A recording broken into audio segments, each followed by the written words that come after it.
freestyle. Okay. So he had that. 50 used to put his shit on verses all the time. Like, he had these freestyles and they end up on verses. That's true. Then you got like people who try to freestyle now, and it's just really bad. My favorite thing is like, I feel like the new thing of freestyle is like, I'm rapping over your song. Yeah. But it's not like how like Lil Wayne, that was a brand new, like, it didn't feel like he re-recorded anything. Uh-huh. They punch in a layer, the levels are different. But like my favorite person to use somebody else's beat right now is probably Tyler, the Creator. For real. Oh, to me, he does it the best because he was like, to a degree, sometimes when I listen to his music, he feels like the only professional young rapper. Yeah. I like listening to dudes who, when they are using somebody else's beat, it could be their own song. Like you were saying with Lil Wayne. Lil Wayne is really, really good at that. Yeah. He's really, really good at that. Drake has always been really good at that. Yeah. I mean, like 50 was good at that. Yeah, for sure. So like with Tyler, right? He rapped over a Jacquees beat and it made me listen to the Jacquees song. For real? Yes. Cause I don't listen to the king of R&B. Yeah, a lot of people don't like. I didn't say that I don't like him. I just don't listen. Yeah, I had downloaded his album. I think I listened to it like one time. Yeah, like he one of them dudes you got. He could sing, but I'm like I can't. To me, he's like. It's crazy how like you can kind of reference time through music, through artists that no longer exist. Yeah. So with rap music, you have post Mike Jones, or like, I mean, even though Eminem exists, but there's post Eminem in the sense of how people sell tickets. Yeah. And people don't. Like he sold out Madison Square Garden like 4 or 5 times. Right. So like. That's what opened up the door for people like Travis Scott to do it, or they started taking rap serious. But like R&B, it's like you got post Aaron Hall, which is R. Kelly. then you got like that Trey Songz, Jay Holiday era. Yeah. But that's like post Omarion. Right. Then you got post August Alsina, and you got what today is. Right. Which is the Jacquees, and then you got post Bryson Tiller. Right. Well, I think most of these dudes now, some of the problem I have with it is that, like with R&B, it's almost blurred lines between is this really R&B or is this rap? Are you just vocalizing rap now? Like putting harmonies on, or not vocalizing? Are you harmonizing rap now? My question is, does R&B have to be a love song? No, I don't think it has to be a love song at all. Now that part of it, I don't like when people do, because I'm like, dude, R&B doesn't, like, who was really good at telling stories in music was Jaheim was. But that, to me, that's more so harmonizing rap music than today's. I don't know, man. I don't know. Bro, why you say that? Bro, listen to this. Like, watch the music videos. Like, he was making thug love songs, bro. I mean, he was like the song. What was his first song? All About Me or whatever. I don't know, man. But like, he kind of. What happened to Jaheim? Like the last time. No, it's not even that he got old. You see the meme, the picture. Yes, you talking about at Whitney Houston's funeral? No, was it when he was bald headed and all that? No, Whitney Houston's funeral was the blue suit. You ain't see the blue suit? I don't think I did, man. So he wore this blue suit with the penguin tails on it. And her funeral was public but private at the same time. So if you weren't on the guest list, you couldn't go in. Right. He thought he was on the list. He wasn't. And people took photos of him outside the funeral. I'm about to look this up, man. Hold up. I'm about to look this up. I don't know, bro. You gonna laugh. You search Jaheim at one point in time, the first Google search suggestion was blue suit. Oh yeah, okay. When he was doing this and he yeah, like he just let some doves go. like bro. But yeah, what happened to Jaheim? Like it was like when he made the little RS, the little Never GIVE song. I hated that song. Yeah. But you with remember the kids? So they made the meme, I think, based off that song. His meme came out like last year with him, and because he looked kind of like he not doing well. That's sad. So everybody was like, I thought Jaheim was the coolest dude. He seemed like he a cool dude. Jaheim seemed like the dude that like Jaheim seemed like the dude that got like Sherlins. Like he wore Sherlin coats and he did. Always, remember his first video? Yes, but he seemed like he always had brand new Timbs. I remember his first video, man. His first video, and yeah, with the little Gucci Scully. Yeah, that's Jaheim. Yeah, he was like the dude that like, I don't know, man. Like he looked like he drove a Navigator, but I think he drove a Navigator in every video. But it's like what's crazy is like, to me, he's the most perfectly branded artist from that era. He literally looks and sounds like exactly what he is. Yeah, like his fans is like, it's that dude that like ain't tough but want the tough dude car. Yeah, and got like a light skinned baby mama. That's what he looked like. He looked like the dude with the light skinned baby mama. No, that's funny. If that makes sense. If that makes sense. That's funny as hell. Jaheim drink at Bar 7. Shout out to Bar 7. Man, I'm gonna just keep this in the episode now because I was gonna do the start, but man, there's no point. Just keep it. Just keep it going. I figured. Look, man, I'm late on this for the listeners, man. So I'm gonna do my introduction now. I'm sorry, this whole conversation we couldn't take this out. This Jaheim shit was funny as hell. Look, welcome to the Fade Up Podcast, where we expand on conversations that organically happen in the barbershop, which is a staple of the black community. Here we create an open space for intellectual and emotionally charged dialogue. So please tune into us weekly to explore issues ranging from sports, relationships, family, politics, and just life in general. I'm your host, Bryn, aka Birdman Bryn. So make sure you grab a seat and let's get faded up. So let me say this, man. I'm excited. So this is the episode I've been waiting for since forever, man. So y'all know, we've talked about it several times. The show's called the Fade Up Podcast. I talked about in the first show about this, being inspired by the dialogue we get in the barbershop. But what you don't know, I don't think I really explained it, is where this stuff kind of came from. So just to let the audience know, about really the idea for it started about maybe almost 2 years. No, not almost 2 years. Like a year and a half ago. So I have this barbershop that I go to, and right now I'm introducing like my Barber Nick. That's why I'm saying I'm excited about this. So yeah, I have this barbershop I go to. It's called the Social Club, man. If you're in the city, if you're in Detroit, please visit it. But we go down there, we talk shit, and I know Nick like before he was my barber. It was been like 10 years. Yeah, it's been like 10 years. That's like a third of my life. Right? Yeah, it's crazy. Yeah, you take 10 years off, I'm like a kid. Right? I was still in my fucking 20s. Yeah, I mean I'm 30 now, so like I'm a different person. Right.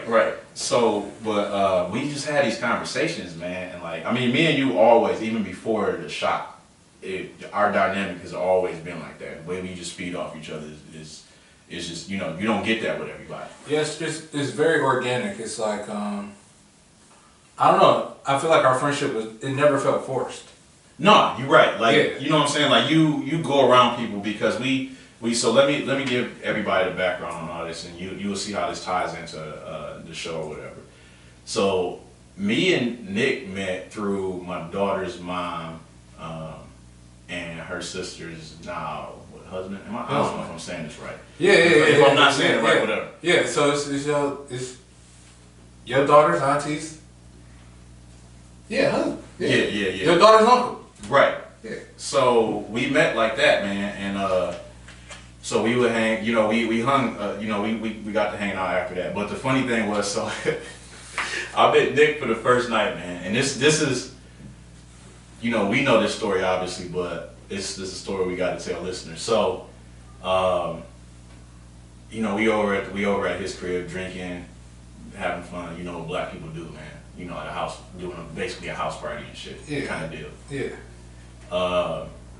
But it was like a bunch of us there, man. So everybody, like, how many people was there? Yeah. So we went over their house. It had to have been about 10 people there. Maybe 10, maybe more 12. than that. I just remember it was a party people that stayed. Staying there. Yeah, but it was like in and out. You know what I'm saying? Yeah. You know, you had 30 people in and out. Yeah. But it's like a session of 15 people each time. Right. So Nick Nick calls the cops because you know everybody they've been drinking, we all fucked up. You call shotgun where you want to sleep. Right.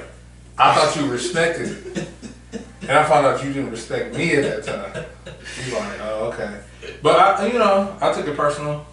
It's not. No. It's not that I didn't respect it. It was just the fact that we were so drunk. I was so drunk by that time that I was just like, "Fucking, I'm just here." But I wasn't thinking like, "Oh, I'm about to take this nigga's spot." I was like in my head, I was like, "I'm just about to crash out for a minute. I'm gonna get up." Bro, off Jack Daniels? Don't like you don't sleep off Jack Daniels. It's like, yeah, I mean, you was out of there to be real, but I think that it's just funny. It's like that was when I realized that like it's levels to drink, and Jack Daniels is a place that I never want to be because actually like think about Jack, man. Like you used to drink a lot of Jack.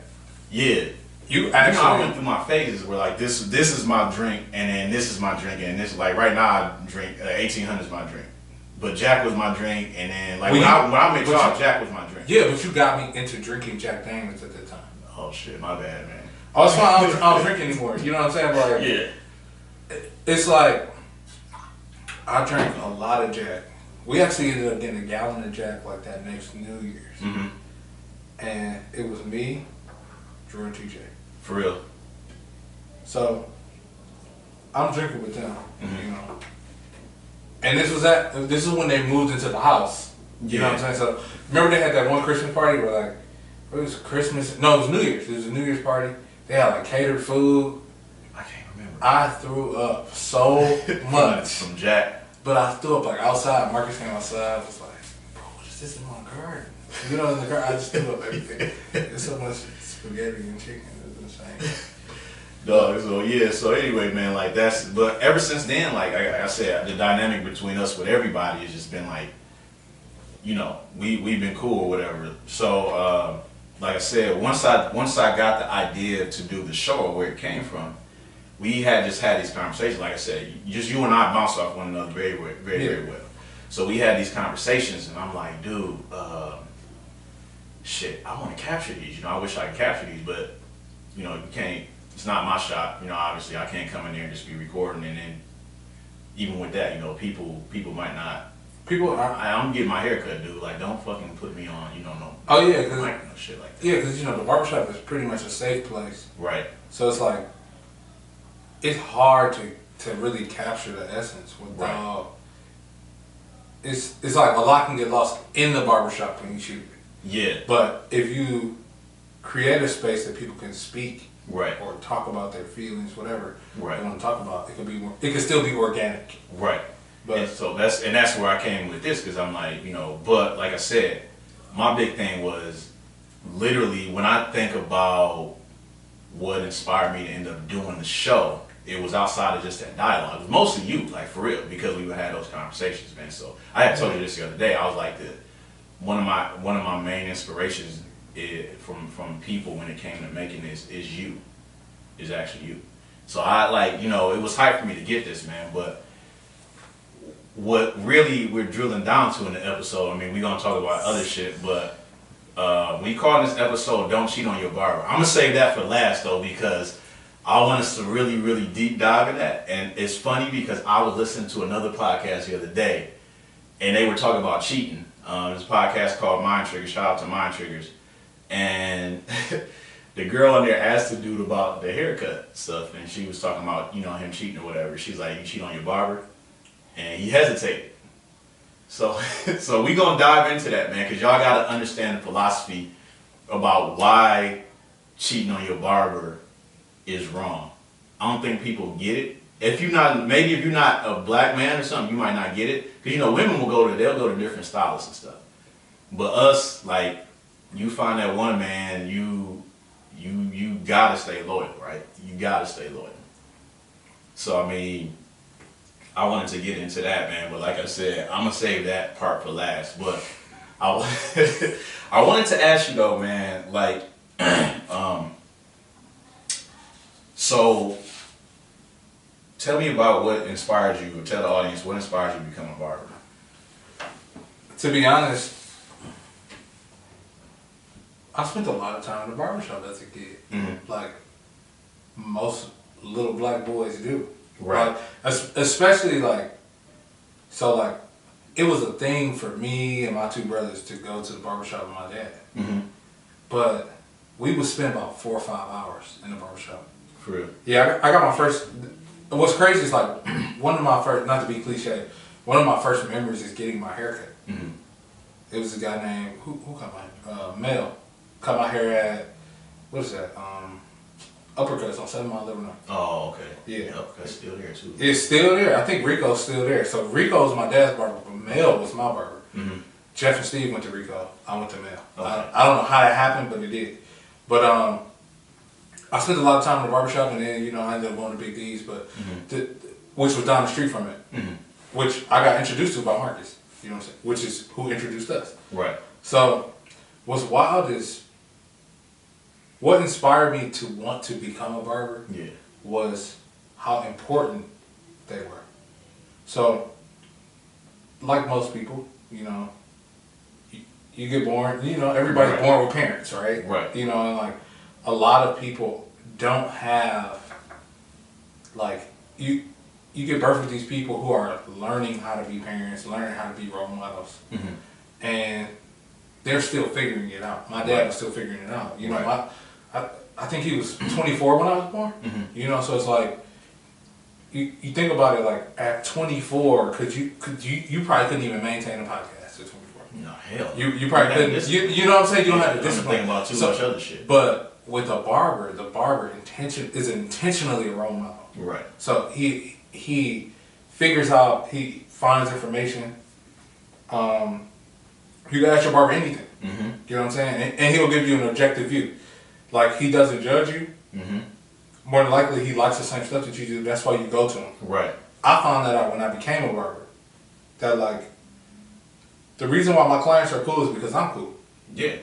Not, and it had Play off of that, man. Yeah, but what's crazy is, like, I didn't intentionally go after cool people. But, like, it was really, he was just, to me, to be real, like, my barber was one of the coolest dudes I knew. I've had multiple barbers throughout my life, but I realized that the different barbers I had was, I could catalog my life based off of who was cutting my hair. For real? Yes. So it's like when I was living with my mom and my dad, I was going to Rico. This is when we were going to Rico and Mel. We were living in that Palmer Park, Island Park area. Yeah. Off of Whitmore, where that, what was it, Dean's? It's the liquor store on 6 Mile? 6 Mile, like, second? I think so. Yeah, so we were over there, like when you turn right into the park. Okay. You know what I'm saying? And then, like, when we moved in with my grandparents, that was when I started going to Craig. I was going to Rico and Craig. But yeah, I was going to Craig around that time. Then, the unique thing about Craig was, like, Craig taught me that, like, it was okay to have feelings. Yeah. When I was younger. He was like, like to not be afraid to say, hey, bro, I need help with this or with that. Because you don't want that as a man, especially as a black man. No, you don't get that when you're young. Yeah, especially as you're young. Yeah. You normally figure that shit out when you like in your 20s or 30s. When you figure it out, you figure it out when it's too late. Right. I was reading this book called The Will to Change, and they were talking about The Will to Change is a book about masculinity and patriarchal society, how we develop as men. Yeah. And they said that by the time you get the information about your feelings, it's too late. Yeah. That, like, that hurting boy, that 16-year-old boy that's crying that's about to shoot up a school was also a 5-year-old boy that was crying alone. Right. And people told him, like, hey, you need to toughen up. Yeah, man. You know what I'm saying? Right. But, like, it was little things that Craig taught me. It wasn't necessarily like, hey, bro, it's cool to have feelings. Or it was like, I used to get really, really sad when I couldn't get my hair cut. And there would be times I would walk to the barbershop and Craig would be like, hey, bro, like, Like I would walk to the barbershop. It might have been like a month and a half, 2 months. Uh-huh. Greg would be like, "Hey, bro, like, why don't you just tell me that you need a haircut?" Right. Because I'm like, I don't have the money. He's like, it's not about the money. Right. And I realized that like it was about the impact. Mm-hmm.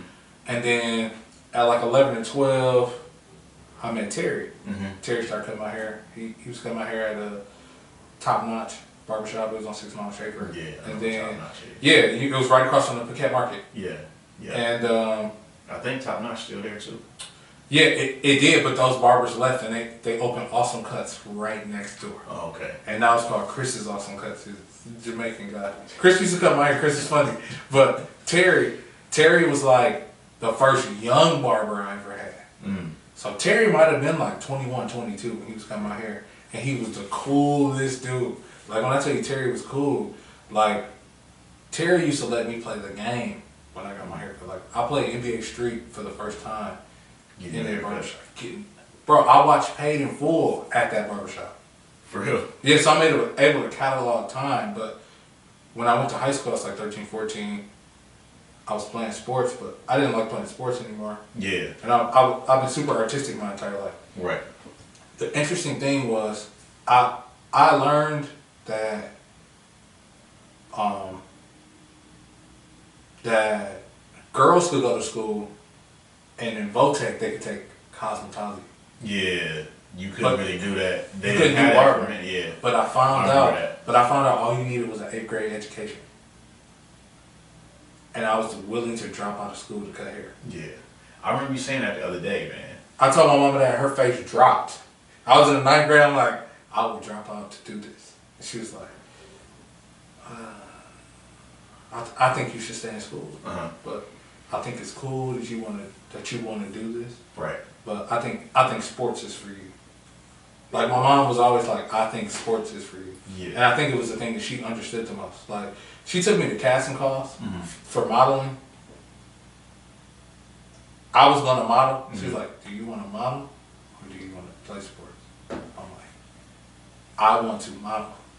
I didn't want to play sports because it felt so forced. Yeah. It was out of my character. But what was wild was like, I realized that sports wasn't my thing and that barbering was my thing, Mm-hmm. looking back on life. Because I realized that I got bad grades in school because I didn't want to play sports anymore. Mm. And nobody could tell. Mm. And then it wasn't until I no longer had to play sports that I got good grades. And I got really close to my grandma, and my grandma got me some clippers. Mm. So when I was 17, she got me clippers, so 13 years ago. I started cutting my own hair, and then it turned into where we are now. Right. That's the whole like passion thing, but you don't. It's funny because you don't hear many people say I want to drop out of high school to become a barber. Like you hear people say shit like I'm gonna drop out of high school to become a rapper, or I want to become an artist. I want to become something that I don't necessarily need an education for. Mm-hmm. You hear people do that all the time, but you don't hear that with being a barber. But to me, I hear some shit like that. Like that's where you found something that you love, when you're willing to say that I will put down these things that people deem more important to find something that I'm passionate about that's gonna make me happy every single day. I'm gonna feel fulfilled to where it don't feel like work to me. Yeah. What's interesting is that in the barbershop, it's actually a place that I feel safe. Mm-hmm. So like a lot of people are like, your barber, you know what I'm saying? Like, I go to the barbershop, he in my personal space. But it's like, you in my personal space too. Right. Like, it's a place for intentional vulnerability. Mm-hmm. And throughout my life, I went to like 7 or 8 different schools. Mm-hmm. So I struggled to create like genuine friendships. Yeah. I had the same friends my entire life Mm-hmm. because those were the only friends that I could make and keep. Yeah. And like, it's kind of crazy that like kind of like in reflection, I realized that like the barbershop is the only place where people know me first. Mm-hmm. Like I'm not new, they're new, Right. but I know what it's like to be new. So like I kind of embrace new clients the way I wish that I was embraced when I went to different schools. Mm-hmm. And I think that that's what makes it easier for me to develop organic friendships with people because it's a shared experience. Yeah. But although it's intentional, subconsciously intentional, it's a shared experience. Right. Right. Yeah. And that's like when you say about that safe space with the barbershop, and that's one of the things that I had kind of wanted us to talk about too. Like people I don't think they really understand. Like I mentioned earlier, like when you come to the barbershop, and I think it's starting to kind of get that vibe a little bit more now because there's a different wave now, progression in the way society runs. You see women, with short haircuts now, so women are actually having that interaction. But I'm like, the barbershop is a safe space. I think the first time that I really, really openly talked about depression was in the shop. And it's funny because sometimes when I'm out, like when I'm just talking to somebody about it, you get like this like, you get conscious of it kind of, almost like this level of insecurity. I mean, now I'm a lot more comfortable, but when I'm just talking to people about it, it's like you only want to give certain pieces. But when you're in the barbershop, like I feel safe enough to where I'm like, I could just go and just talk about it, just talk out loud. Even if people not paying attention, because obviously we're in there, it's a bunch of people in there. It could be, sometimes it's you and I just talking, other times it's you, me, and other people, Justin, his clients, but like you just feel free to talk. Yeah, what's wild about like coming to the barbershop with your issues and being in the street with your issues, see, when you're talking to strangers, right, it's no shared experience other than the weather. Yeah. So if it's cold outside, that's your only bonding area. Right. But if you talk about depression, you become depression. Right. Like they just view you as what you're talking about. Yeah. Yeah. If I met a person on the street and they were talking about Donald Trump, mm-hmm. all they would be was a Republican. Right. They could be a father. They could have created the cure for cancer. Mm-hmm. They could be all these different things, but in that moment, that's all they are. Right. But in the barbershop, because it's so vulnerable, you realize that this is just a layer to the person. Mm-hmm. And sometimes people are waiting on you to talk about depression. Yeah. Talk about divorce. Mm-hmm. Talk about death.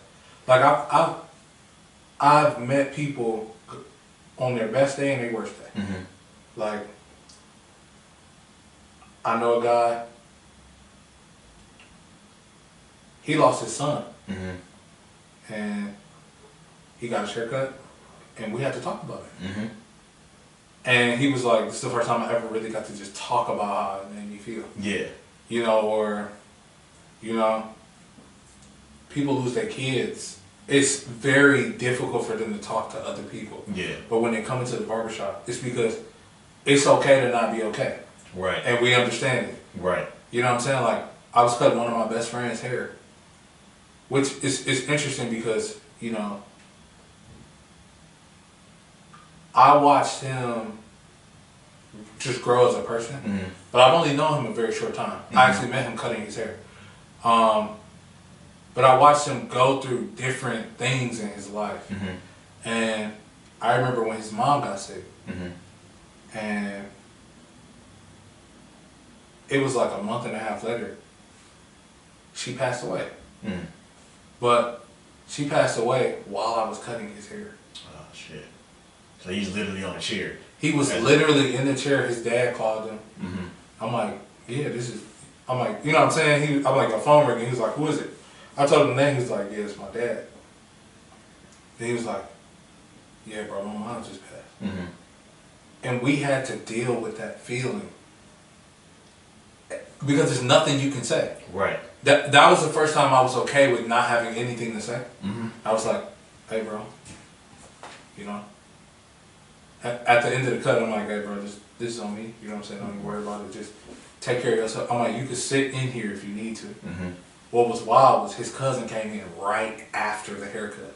So his cousin found out the same way? His cousin found out the same day. Like, he didn't call his cousin. Mm-hmm.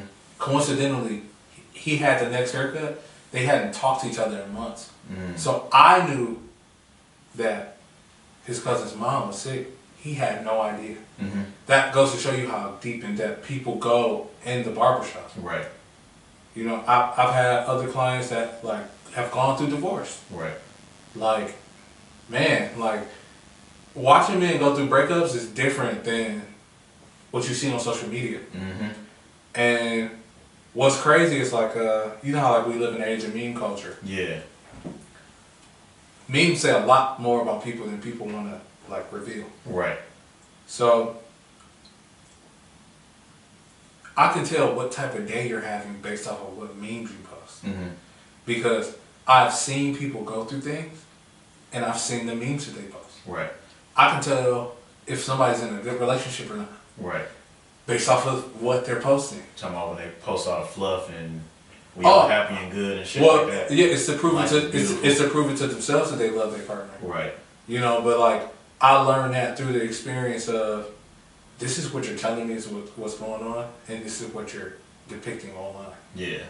What was crazy was the more I got to know people, the more I got to know myself. Mm-hmm. And I learned that in a past relationship, I was in a 5-year relationship, and I realized that the moments where I was the happiest, I posted nothing online. Yeah. But then when I was going through it, I would post it like I was happy to prove, not even prove to people online, but to prove it to myself. That you're in a good space, you good right Yes, now. but not only that, like when you start to depict that image, you become an idea for what relationships can be or what people can be, and people look forward to seeing you happy so that they can be happy. Yeah. And it can become very dangerous. Right. But working in the barbershop, getting close to people, I touch people's face for a living. I understand that like it's just a safe place, but it's taught me a lot about human beings. Yeah. So like that's the funny thing is like for a lot of the perception is, I think mostly with our women, is that the barbershop really we just in there talking guy shit. It's like, nah man, we go for real. And the funny thing is, like when I was with my ex, I would like we would leave the shop, and this was in the midst of me like, you know, thinking of the idea to come up to with the podcast. Mm-hmm.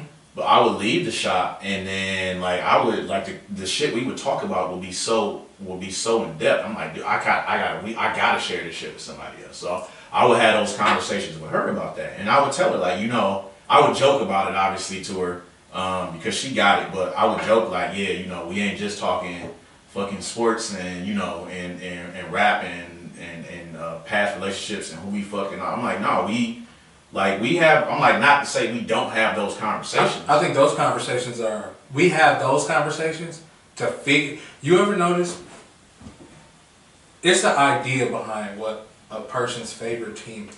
Yeah. It's the idea behind who a person's favorite basketball player is. Yeah. It's personality traits behind it. Right. So when we have those conversations about sports or about, we could talk about boxing. I know you like boxing. Yeah. We could talk about boxing, right? Based off of how a person diagnoses boxing, you feel like, okay, this is this type of person, so we can have this type of conversation. Right. What it is it's this verbal sparring to say, what cloth you really cut from? Mm-hmm. Because if you don't understand why Tyson Fury beat Deontay Wilder, mm-hmm. then you probably won't understand me. So explain that. Explain that. What you mean by that? So Tyson Fury beat Deontay Wilder. Yeah. Right. But I think I'm one of the only people that said that he would lose. And the reason why I say that is like the way that people predict the way that people may predict a fight or something like that, or mm-hmm. outcome of a game shows how bold they are. Yeah. So I'm willing to have an opinion about something, no matter right. how people will feel about it. Right. Judgment or no judgment, I thought that he would lose because I thought Tyson Fury took it more serious. Uh-huh. I mean, which he did. I mean, you see that he did. No, I felt like he took boxing more serious, not the fight. And Deontay Wilder did. Yes, I felt like Deontay Wilder was naturally gifted, mm-hmm. and Tyson Fury had to work to be good. Yeah. That was the difference between the two. I mean, and most boxers that are tall struggle with people who are as tall as them. Yeah. The thing about and the funny thing is when you say about that, because I trained a little bit of boxing for a minute, but you can't teach power. I mean, people think you can teach somebody to be more powerful, to hit you with drop you with a nice hook or whatever. Right. But I can't teach pure, just unfiltered power, fucking murder you power. That's what Deontay Wilder has. That's what Deontay Wilder has. Yeah. Yeah, but the fact that we can have that conversation, you can parallel that to something else in life. Mm-hmm. So if you understand that, you can parallel that to how much finesse somebody has. Mm-hmm. Like you can parallel that to politics, where like you could say, well, Donald Trump, he's just a powerful man. Yeah. Without finesse. Whereas like Barack Obama had to be the most qualified president. Right. To be a president. Although it may not seem like it, conversations parallel like that. Yeah.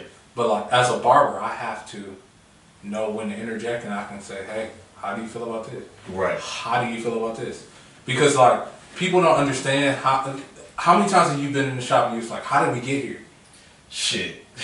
That's probably every conversation most of the time. Because we start in one place and then the shit goes. But what's crazy is it's just parallels. It's like this layer is this layer is this. Right. What it is this. When a person agrees with your opinion about sports, mm-hmm. y'all have a shared experience. Mm-hmm. So then we could talk about something a little deeper. Right. When we talk about something a little deeper, you realize it's another shared experience. Yeah. And then you can get to the deep stuff. Because there are certain conversations that only happen on Thursday nights at the barbershop. Because it's a certain group of people. Mm-hmm. It's 4 guys that come in there mm-hmm. every Thursday night, and we have the same. It's almost like a continuation of a conversation. And just keep going. Yeah. Well, shit, that remind me of the conversations you and I have had, because a lot of them deal with energy, emotions, mm-hmm. Connections, and we get in depth on some real crazy shit. Yeah. We'll talk about spirits and how space and gravity affects your moods and emotions, and we get into, but like those are the spaces that we're in, but those are the conversations too that like we enjoy most. But I notice we'll talk like how you said, for example, we'll talk about some shit about sports. We'll come in here and we'll be talking about the Lions for a second, and next thing you know, like we talking about relationships. And, well, think about the Lions, right? Yeah. I like to say this joke about the Lions, that being a Lions fan is like being in a bad relationship. Yeah. But you don't figure it out until you get out of it. So like, I think that people in other cities are more fortunate. Could you imagine if we had Lamar Jackson? Look, man. But no, not to get sidetracked, but just think about it, right? But a person who's a diehard Lions fan understands process. Right. So you can talk about marriage to a person who's a Lions fan, mm-hmm. and they'll understand why you stay. But a guy who's like, I'm done with the Lions, might not be a guy who stays. Shit, that might be my issue, man. You see, look at all this shit around me, Steelers shit. Man. I mean, but like even Steelers, like it's an identity there. Right. To me, Steelers fans are Lions fans. Especially if you're from Detroit. Mm-hmm. Jerome Bettis touched more kids in Detroit than any Lions player. Yeah. I met Cordell Stewart before I met any Lions player. Mm-hmm. And I actually played on a team with Lions players' nephews. Mm-hmm. You know what I'm saying? It's right. like I think that to be a Detroiter, you kind of got to be a Steelers fan.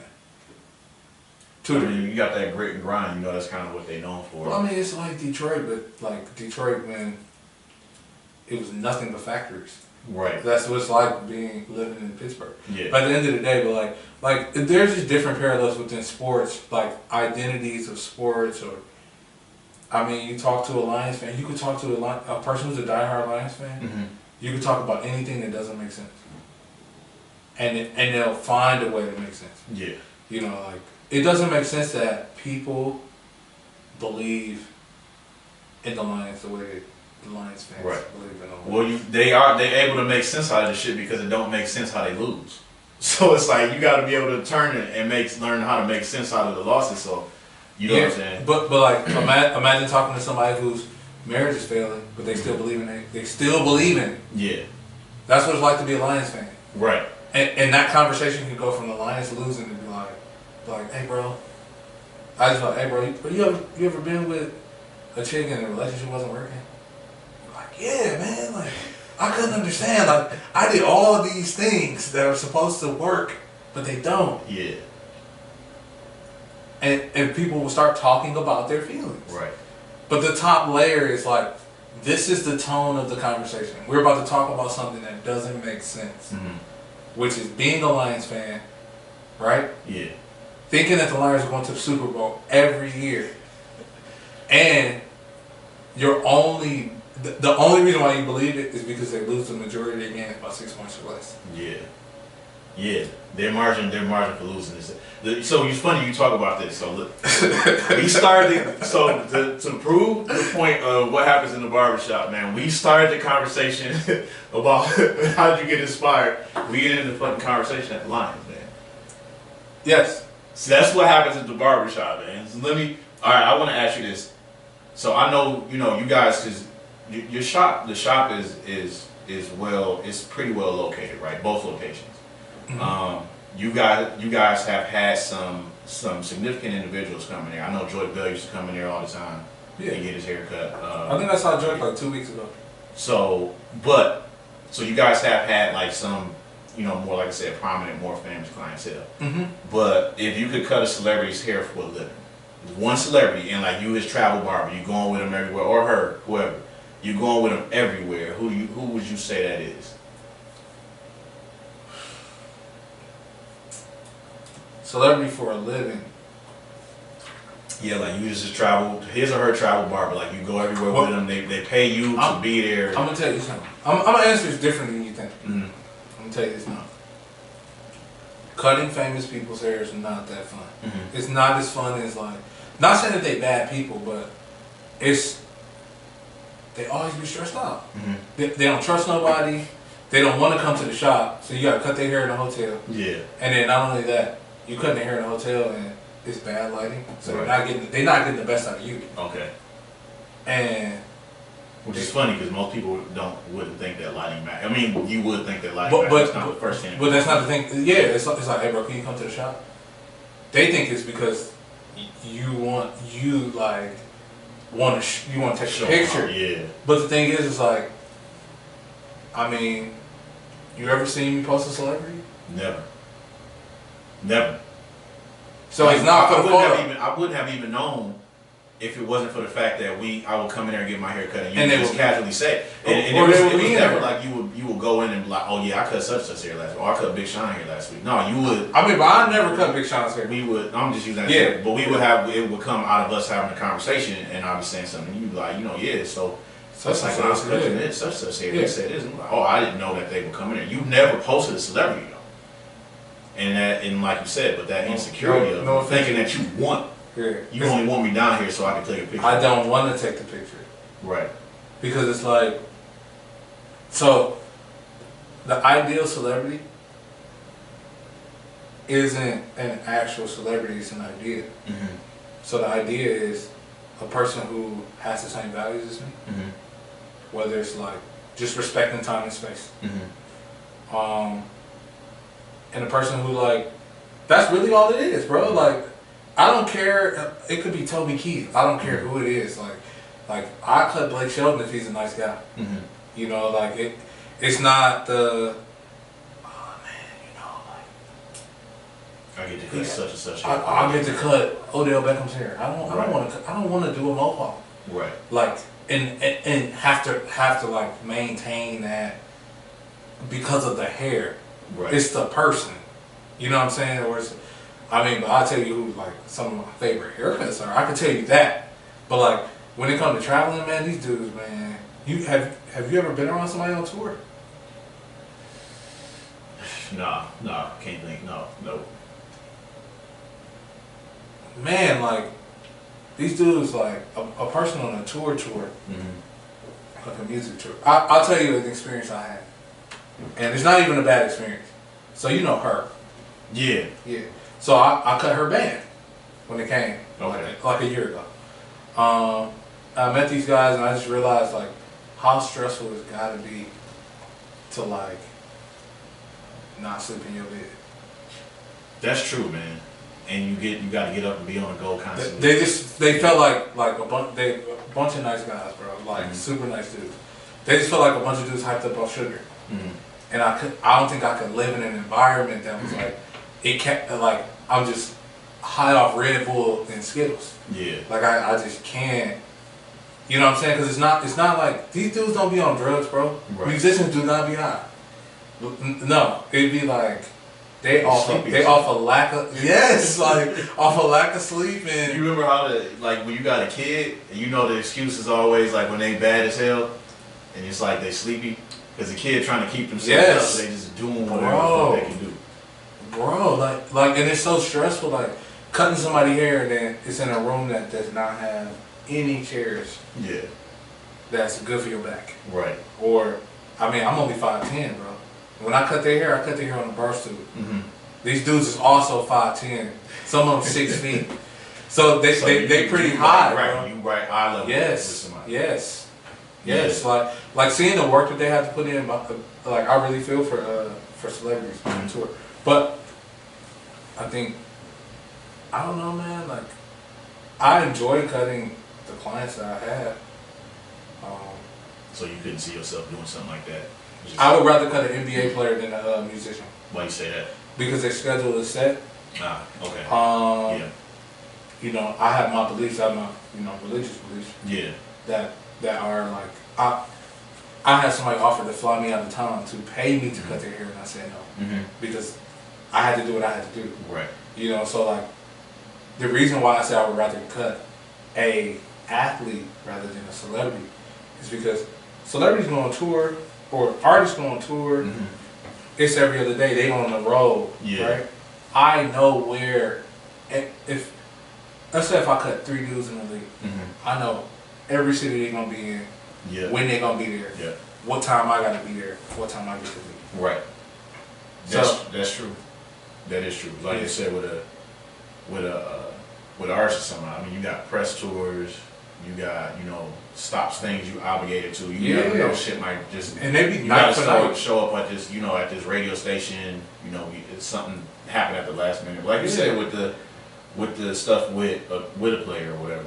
Yeah, with a player like you get that 82 game schedule. You know bro. when you're gonna be in and out. I know 41. Like if you play for the Milwaukee Bucks, I know Giannis is in Milwaukee 41 games. Right.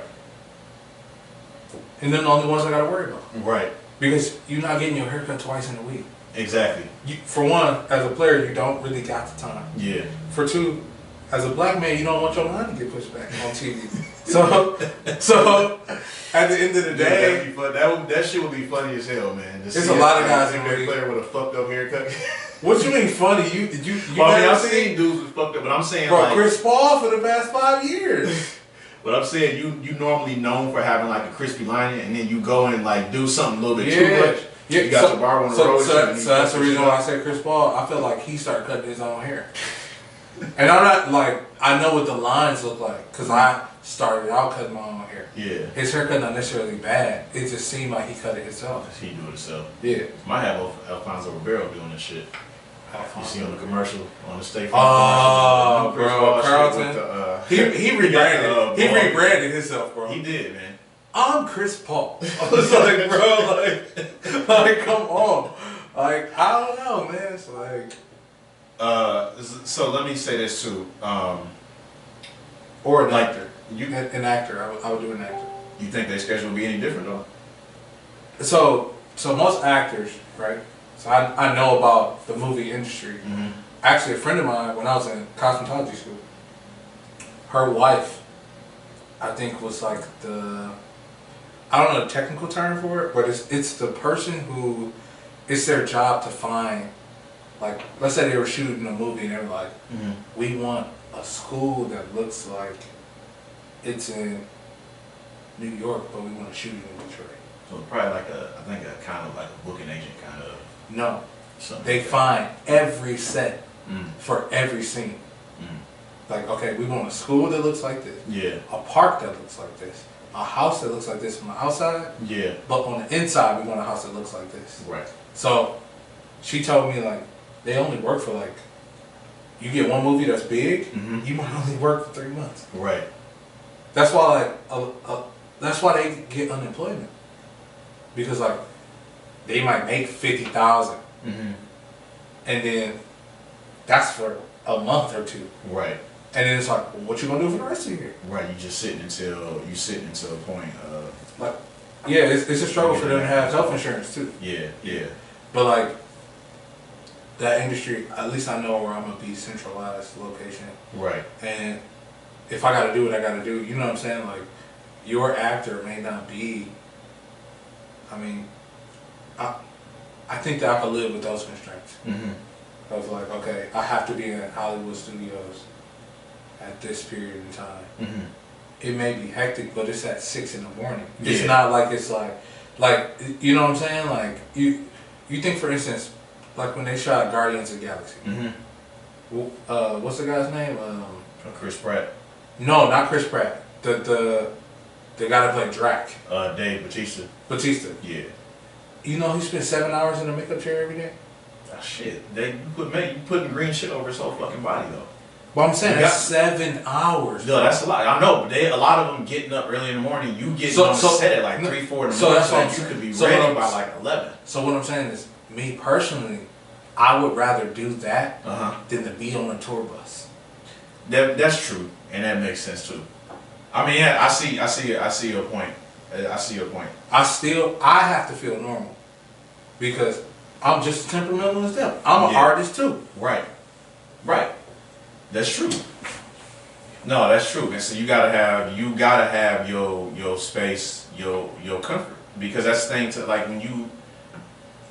Anything you're doing, like for instance, I'll give you a prime example, like what I do with this show, and I'm real particular. And like I said before, I get OCD about certain things anyway, but like I'm real particular on where I sit here. I'm real particular with the mic I use. Like, so if we moving, if I'm traveling or doing something like that, and I gotta take this with me, like this is the mic that I'm gonna use.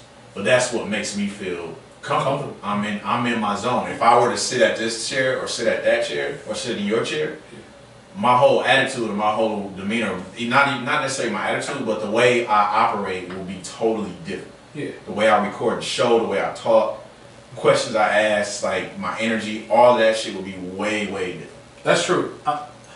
Another thing that I realized, based off the industry that a person works in, it determines how they value your time. Yeah.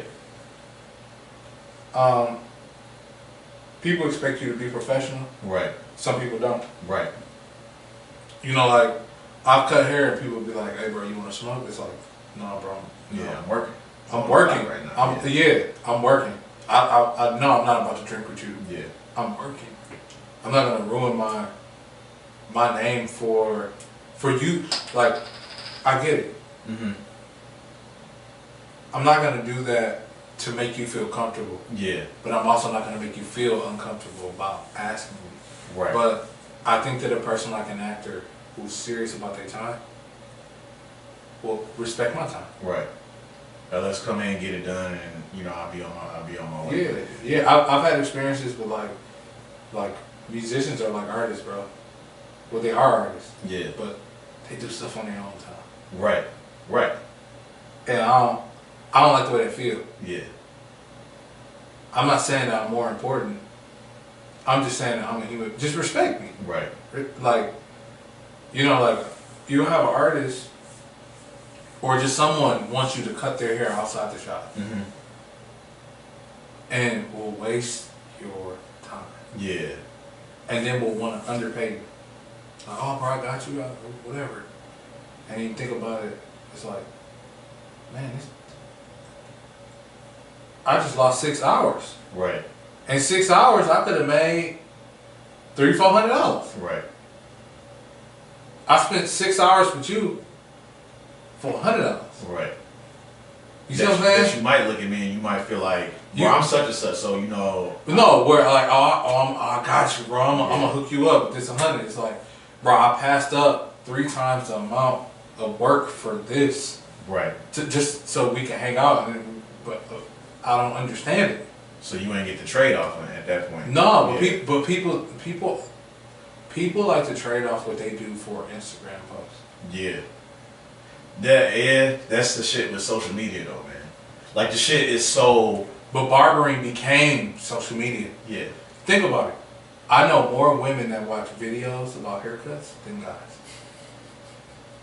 Why you think that is? Is it because they like looking at a niggas getting the lineup, or they just? I think it's a world that they never necessarily get to go to. Mhm. I mean, I think that men watch more women work out online than women do. Mhm. So with that being said, women, y'all need to come to the barbershop more to see. I'm not necessarily saying that. come see. I'm just saying.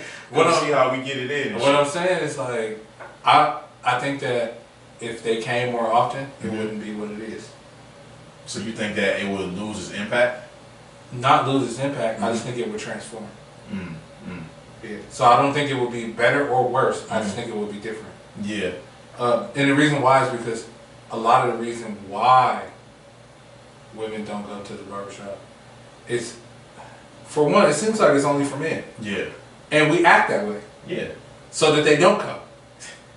Right, you want your personal space. You do. You want that time sometime. You do. But bro, you've been in there. You've been in there when we having a real conversation. Yeah. And a dude just so happened to bring this girl. Yeah. The energy changed. None of us in the room know the girl. Yeah. Or know the woman. But it's like, let me watch what I say so she don't think that her dude is like this. Right. That's the respect we got for another guy. I mean, we would do that when I would bring my ex in there. The conversations would be different. For sure. For sure. Because I don't want her to think that because all of us in here are friends, that it's implied that you view the world the same way. Yeah. Because it's not true. Right. Right. It's just not true. It's like there's this thing that happens with human beings that like when somebody says something, if you're quiet about it, it's implied that you agree with it. Yeah.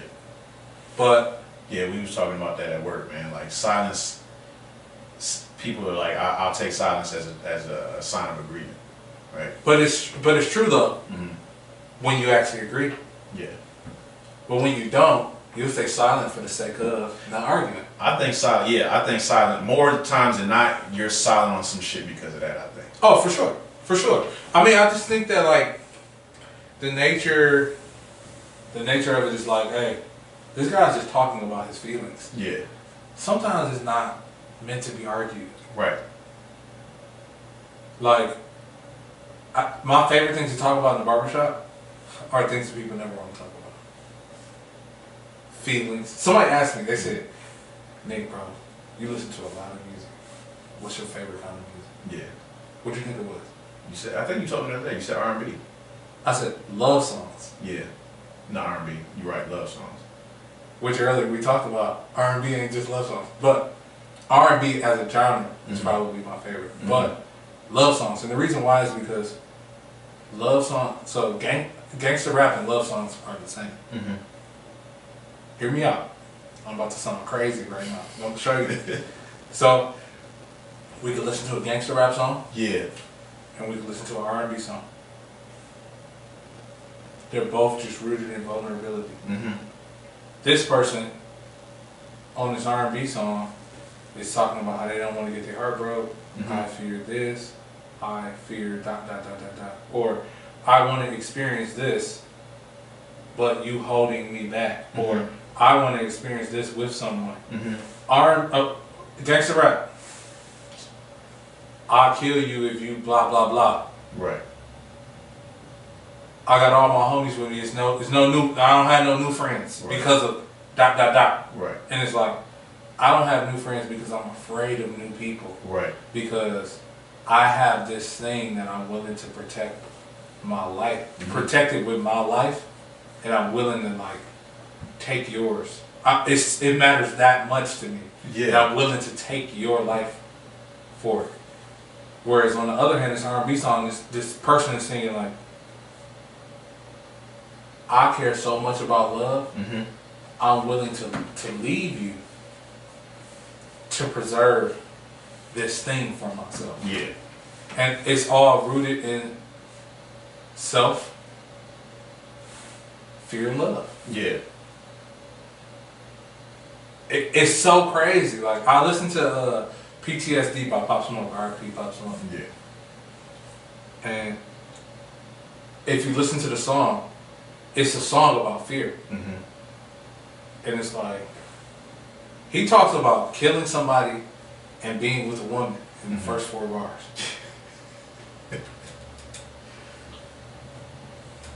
But the correlation. The correlation, they run down the same tracks. It's all about vulnerability. Right. Right. Yes. One of them, an R&B song could be about the fear of vulnerability, and a gangster rap song could be about the fears of being vulnerable. Yeah. I like that's what I was. That's what I say when we go in and we talk about that kind of stuff, because you feel that. You feel like there's like this opportunity, this chance for you to have that time where you're like, I could just be myself.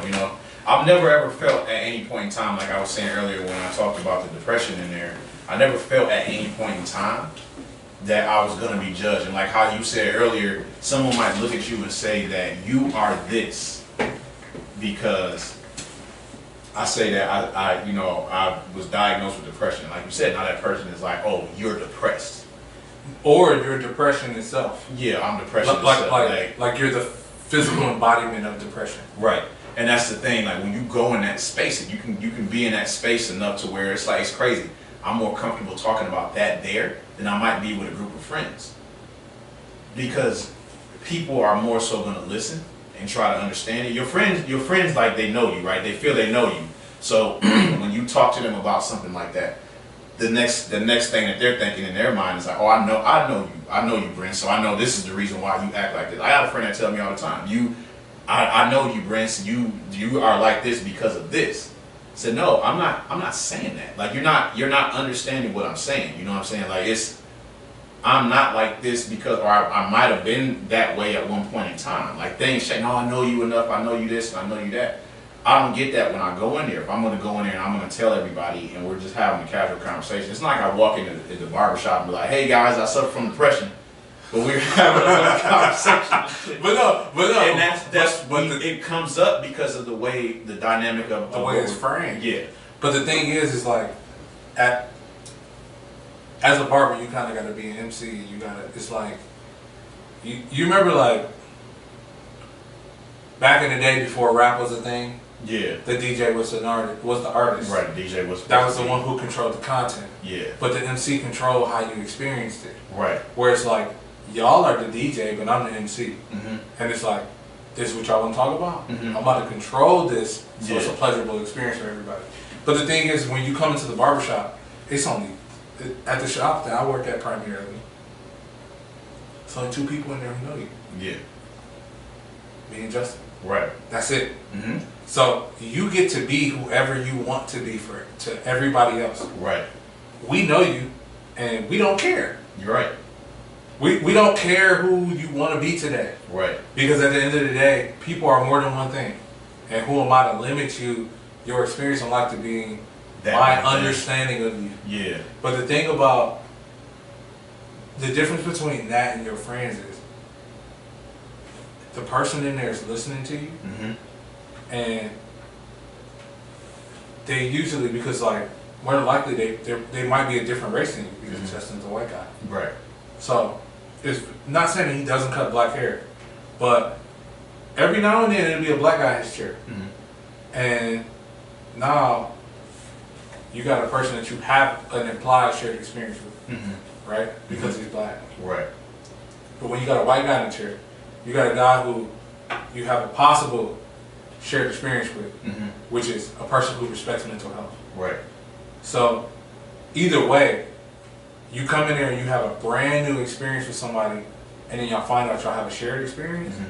It's more welcome than a person who just has experiences with you.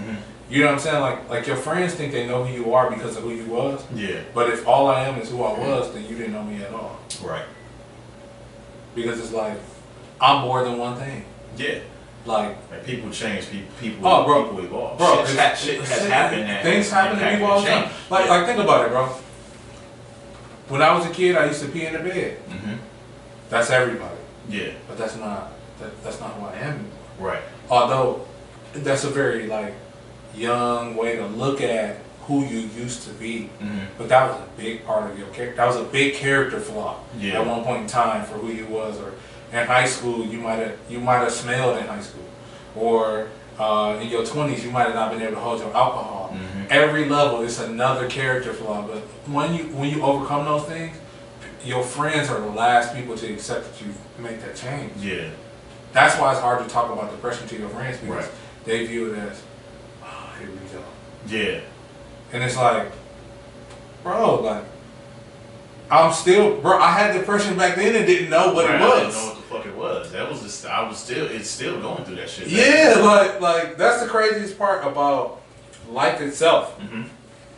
Is that the things that you discover you have are the things that you had. Right. That you couldn't explain. I saw a thing online that said that kids don't say that they have anxiety, they say their stomach hurt. I'm like, what? Like, okay. Is that why I fear going to school? Like, is that why I used to say my stomach hurt? Yeah. Going to school every day. Right. I thought that I was sick, but I realized that I just had anxiety about going to school. And it could have been for anything. It could have been because I had a test, or it could have been because I got a stain on my shirt and it's a girl in my class that I like. Right. It could be anything, but anxiety is anxiety, right? Right. Depression is the same way. The physical symptoms exist before you know the diagnosis. Yeah. And people's friends or closest confidants, whoever, it's just hard for them to accept it sometimes, because I think they take it personal because they weren't able to acknowledge it before. Yeah. So it's like, he ain't got depression and he ain't had it that long. Right. This is something new, because ain't no way he had depression and I ignored it. I think that's really what it is for people. It's like they take your pain and internalize it for themselves. Right. I was telling a friend about that, kind of something similar to that shit the other day, because I'm like, bro, this is what I'm telling you is like, you know, as far as like who I am as a person emotionally or whatever, I'm like, no, I actually have always been like that. I just, you know, for whatever reason, I suppressed it. And it wasn't a good thing for me, but I thought I needed to suppress it so I can get by. Oh, for sure. You know, and so I'm trying to explain that shit to him, and I'm like, dude, no, that, you know, that ain't it. I know you well enough. You would still do this shit. I'm like, no, I wouldn't. I'm telling you, I wouldn't. Like because what? I'm like, it's changed. And we were talking about stuff with relationships, and without going too deep into it, because I don't want to expose nobody and names and stuff like that. But he's like, would you like cut everything out for this one person? And I'm like, yeah, absolutely would. And he's like, no, you wouldn't. I don't think you would. I said, well, why don't you think I would? Because I know you wouldn't. I know you wouldn't. I know this is. I said, I promise you that I would. I said, I promise you that I would. I'm like, I already know that because mentally I'm prepared and I'm in my head. You saying that for like a wife? Yeah. So the reason why that they can't accept it is because, and this is just my perspective. So, you know me, I'm a lover. You know what I'm saying? You seen me. Yeah. The thing that I realize is that they can't accept that you will want to, like, you know, they say, will you give up everything for this person? Right. And you say, yeah. Without a doubt, yes. I will give up y'all for this person. And yeah. But they don't want to accept that that's something that you desire. Right. And that's what I was trying to explain. I said, listen, I'm not the same person that I was a while ago. So I'm like, if you would have asked me this 2 years ago, I probably wouldn't have given you the same answer. Even though I would have had the same desire, I wouldn't have given you the same answer. Thus, that opportunity comes, I would have acted off of the conversation and not necessarily the desire. Because in my mind now, you know, I'm like, I'm connected to this type of person, this type of being. So I think in my mind that that's who I really am. But that's because that person, that's the one that I've been using to mask who I really am the whole time anyway. I mean, we wake up every day and wear masks. Right. I mean, that's what a mask is for. Like, think about the fact that, like, you ever been in a play before? Yeah. What play? Shit, what the fuck play was that, man? When I was a kid. Fuck. I can't think of what it is, man. I can't think of what play it was. But either way, right? You got to wear a costume. Right. Which turned you into the idea. Right. Like it's like if you were the gingerbread man, you would wear a gingerbread man costume.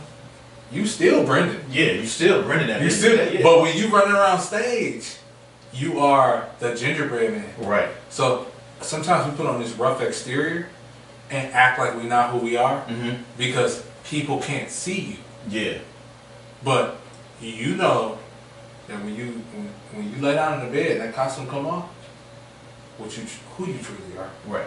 Well, you got to look in the mirror at that individual. Yes, but people don't like especially men. I feel like they don't like the fact that they homeboy desires to find that person that makes it okay to like want to give up the life that they live right now, because it kind of hurts to say, man, what you saying? You don't want to be friends with me? It's like, no, I'm not saying I that. want this for you too. Right. But you know, the thing about this, when you say that with men, I think that part of it comes to like, because when we are friends or whatever, you know, we obviously pick our friends, we're with them for a certain reason. We're cool for a certain reason. But for me to be vulnerable like that means that at some point you're gonna have to get like that. And I think that makes they don't like that it. makes them uncomfortable as fuck. Because it's like, whoa, this nigga's like he's for real. He's for real.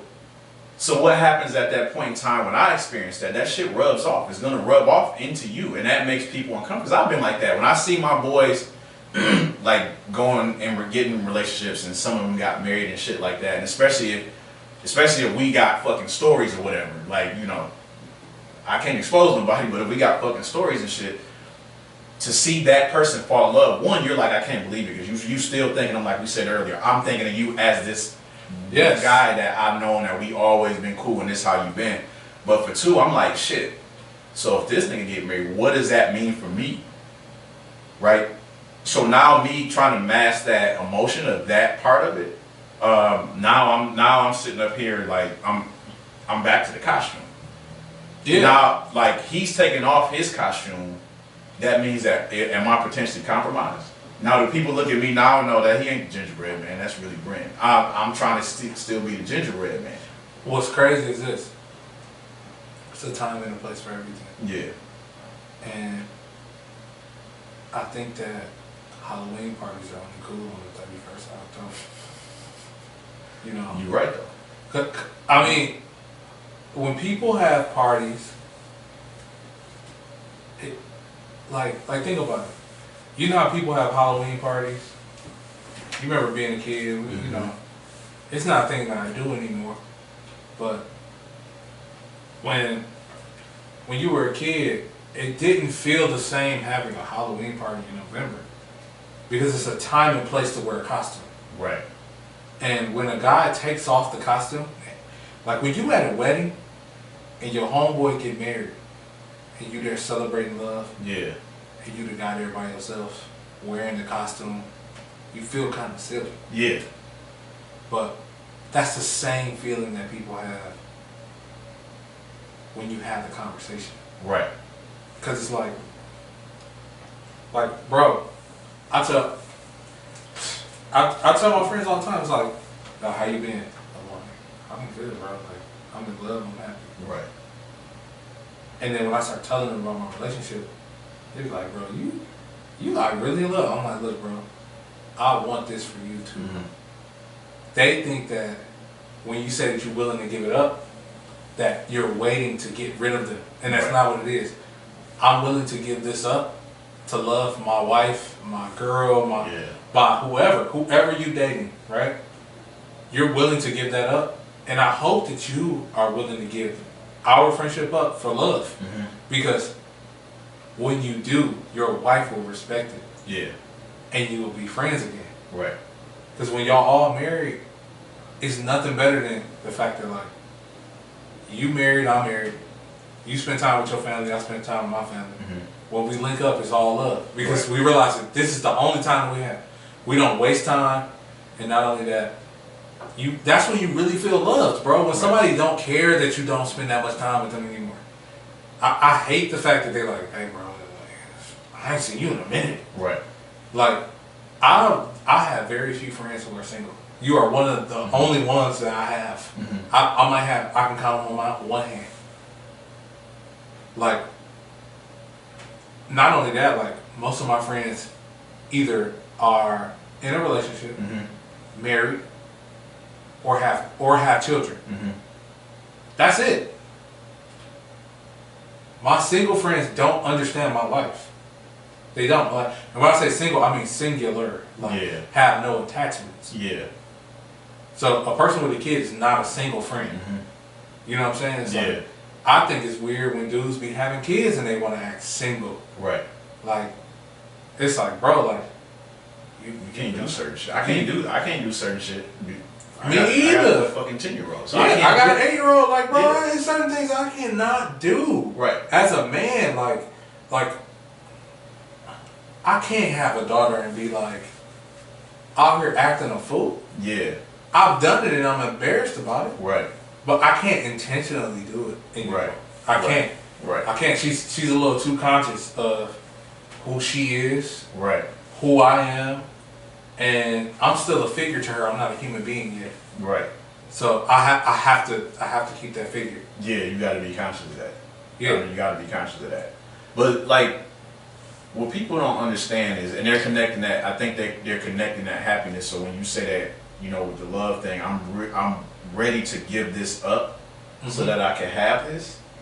No, I know you. That you don't really mean that. You don't really mean that. Yeah, I'm willing to give that up for my happiness, because my happiness is gonna, like, this is what I'm connected. This is making me happy. That you're talking about is no longer gonna make me happy. So yeah, I am willing to give that up. You don't necessarily have to believe me. Yeah. But you know, the time will come and you will see that, and you'll be like, damn, this nigga was serious. But you know what's interesting about that? This is why people come to the barbershop. Yeah. Because your barber wants that for you. You see what I'm saying? Yeah. Like, that's the only friend that you got. Right. And you gotta pay him to be a friend. Right. That's the craziest part, because like, people who hair out on that, I'm not like this with them. Right. It's different. It's different. But it's funny because I have to wear, I put on a mask of vulnerability to cut hair. Yeah. So you see what I'm saying? Yeah. Like, the mask I wear is vulnerability, and when I leave work, I'm not vulnerable. Right. And it makes me a better friend. But like, most people don't have the friend. Like, I'm starting to realize that, like, bro, I got a barber. I get to be myself. That's one of the only times, other than like when I'm laying in the bed or like talking to my girl, where I get to like be like, hey, this thing scared me. Yeah. What do you think about the coronavirus? Right. What do you think about that? Right. And like, somebody take you serious. Like, I mean, as a barber, bro, like, you learn to take people serious. Yeah. I'm not fortunate to be a sarcastic person. I don't really understand sarcastic humor. People make fun of me for it. Like, when they shop their joke, and they be like, oh, I forgot you don't understand. It's like, yeah, bro, I'm never gonna understand it. So you Drax. I'm kind of like Drax. Drax he was too literal. Well, he learning the sarcasm shit now. Yeah. But he still don't understand. But you Drax, basically. The more I start to understand it, the more meaningless it becomes. Yeah. Because to me, sarcasm is rooted in insecurity. People who don't think that they're actually funny use sarcasm. Because like, without the sarcastic tone, that joke would be so much funnier. Yeah. It's like you're trying to come off, you're trying to be a smart ass or whatever. Yeah. To me, sarcastic people tell jokes for an audience that don't exist. Right. The audience is them. For me. Shit make me feel comfortable. Right? It make me feel good. It's like, oh, you must be a Lions fan. Right. Yeah, I mean, I think that being a I just thought that shit at people. I just literally thought, you must be a Lions fan. Yeah, you did. You'd be like, oh, you must be a Lions fan. But a Lions fan is just a hopeless romantic. Yeah, that's because I was during that time I was trying to get to the point and fully turn away from him and shit. Hey, you gotta do what you gotta do. Yeah. But don't come back when we win the Super Bowl. I don't want to hear you. I don't want to hear you say the word we, Detroit and Lions. I'm totally fucking disconnected. We had the conversation the other day in the chat.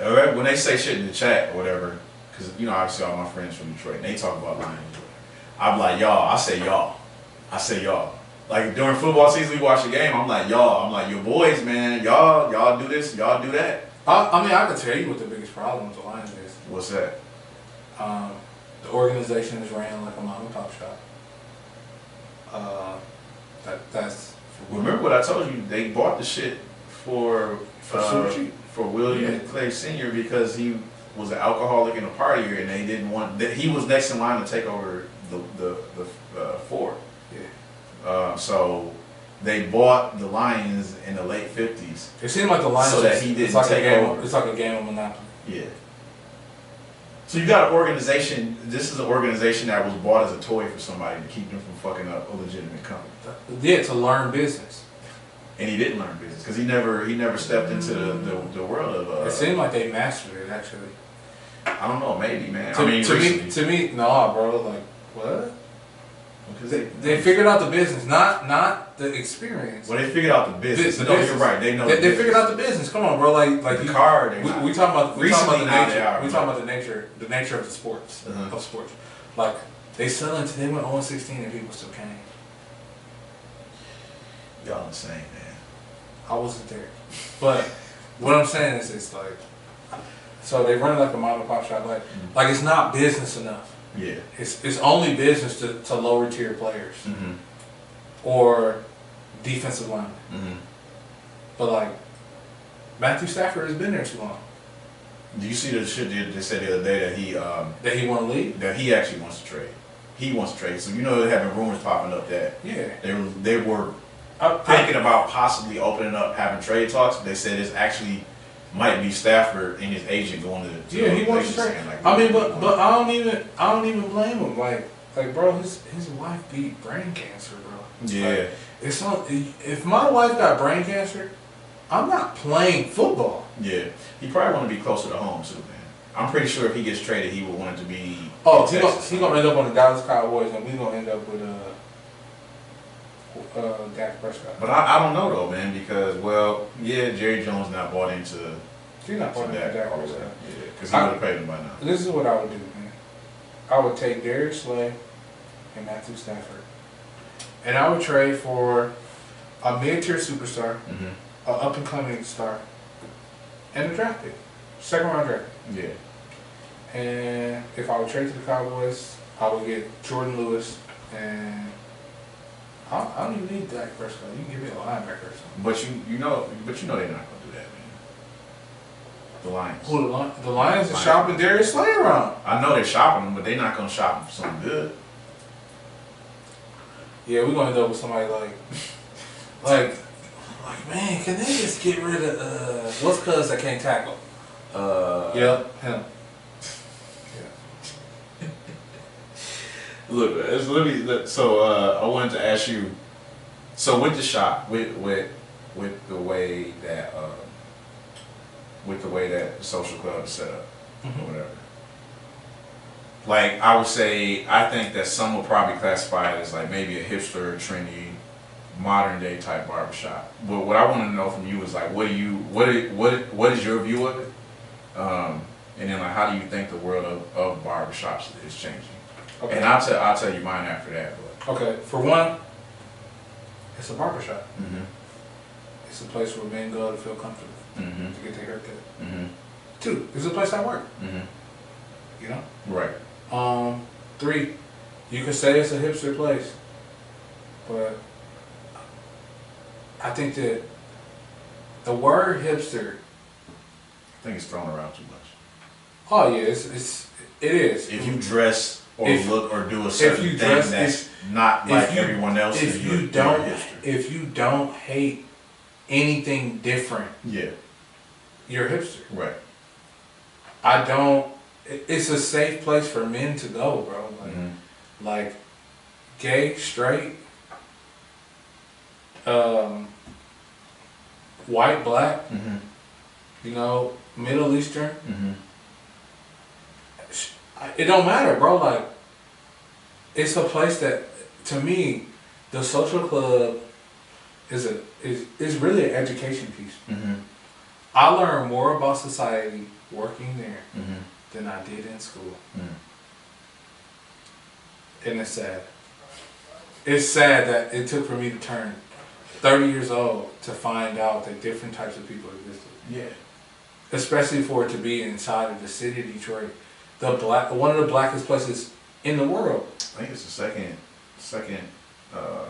highest population of African Americans in the country. It might be first. It might be number one. I don't know. No, it might not be just because, like, so for instance, it's 900,000 black people in the South Side of Chicago. It's only 600,000 people in Detroit. Well, I'm talking about from a percentage standpoint. Oh, yeah, percentage. Highly populated. Oh, when we was kids, it was, bro. Like, do you remember seeing white people? No, hell no. I'm talking about, like, when you went to another city, it's like, why is all these white people? Yeah. Like, I thought that, this is what I thought happened. This is the weird part about Detroit now, and I'll go back to the barbershop.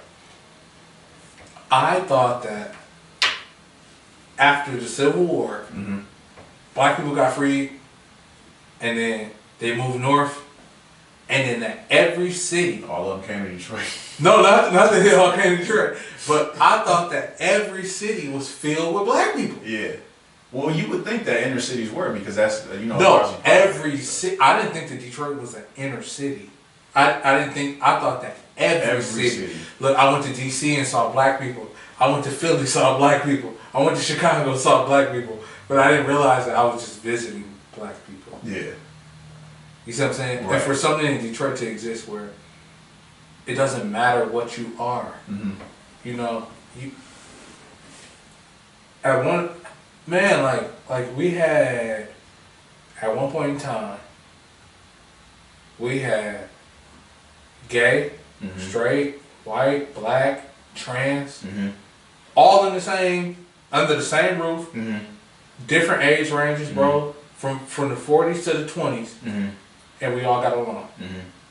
And we just educated each other on what life was like for each other. Yeah. And I think that doesn't happen in a classroom. It don't even happen in a college classroom. No.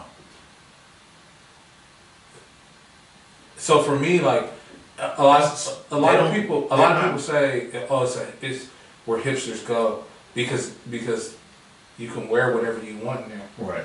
Or they say this is where hipsters go because we don't chastise gay people. Or for queer people, like for trans people, I'll use the preferred pronoun. Whether you're around or not, I still do. Once I know I got to respect it. Yeah. You know what I'm saying? Like, you know, you can't use, just like you can't say the N word, you can't say the F word. Right. You can't say it everywhere. You can't say it. Yeah, well, technically you can't, yeah. Like, you can't say it around me. You know, it's like, if we at the shop and the word come up, I'm like, hey, bro, like, this is... You let somebody know, yeah. It's not 1980. And I don't care how straight the room is. It's like, you see what I'm saying? So, it's a place that changed me. Right. It's like, it's a really healthy space. Where do I think barbershops are going? I think the barbershops are going in that direction. I think that we having a conversation that people don't want to have. And you want to know why we're able to have them? Because once some clippers cut on and you start the haircut, you can't run. Yeah.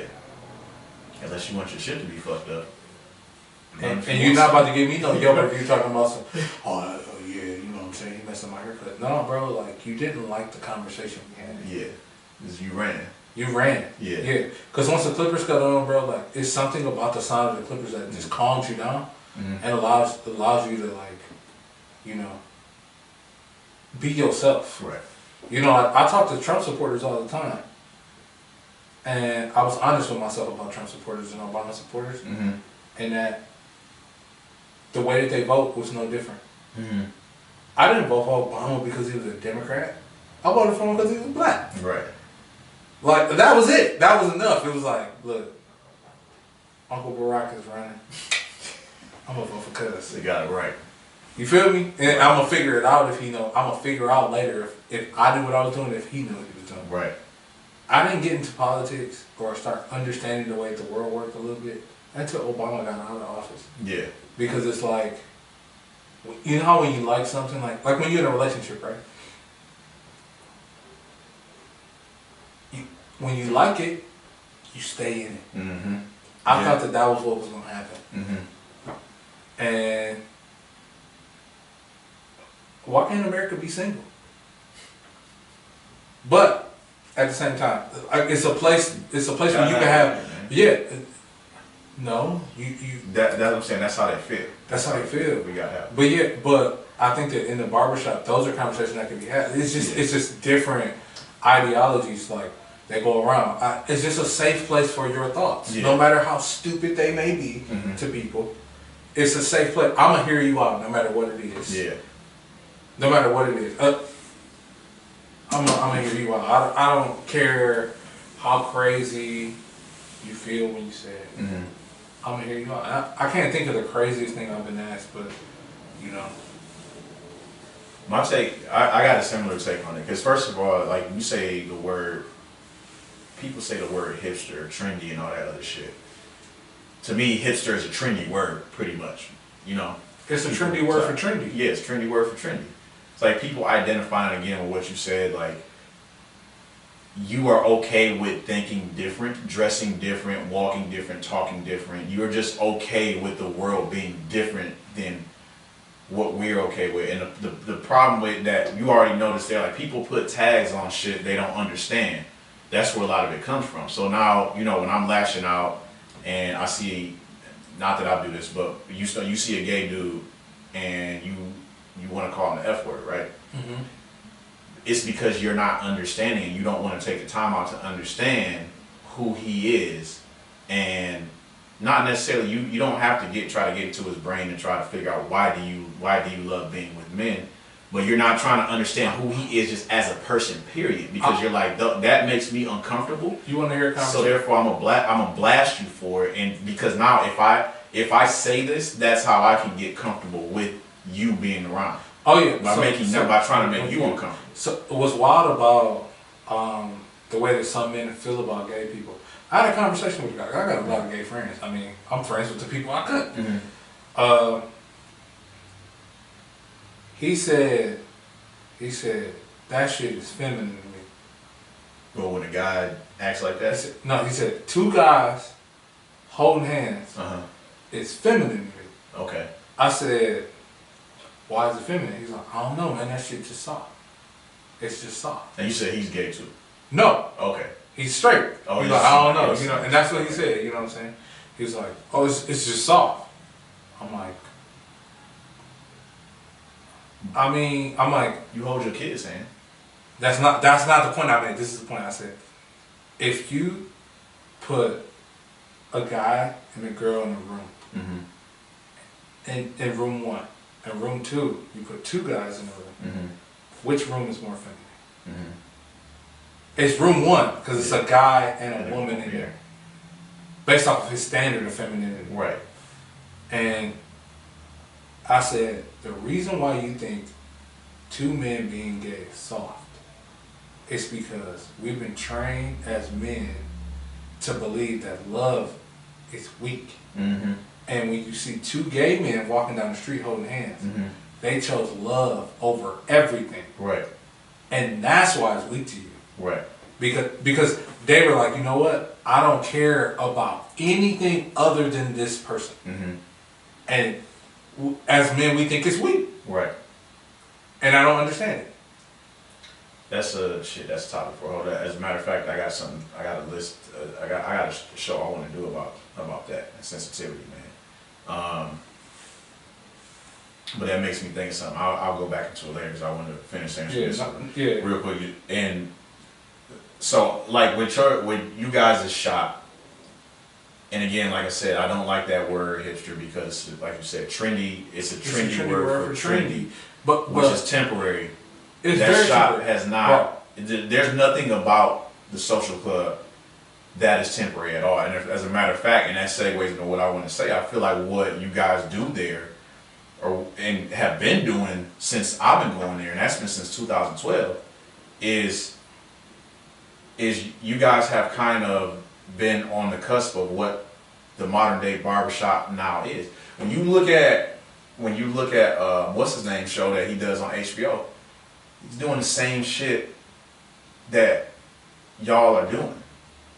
There's other barbershops that are doing the same shit that y'all have been doing. It's like that's where the barbershop is going to this place of, it's not specific to one person, one individual, one group, one genre. It's now branching out, and you can come in there and not just it's not just talking sports. It's not just talking man shit. It's going in there. Just think about it. Just think about it. Like you were referencing LeBron James, right? He's a basketball player that's trying to be a barber, essentially. Right. Yeah. When did that ever make sense?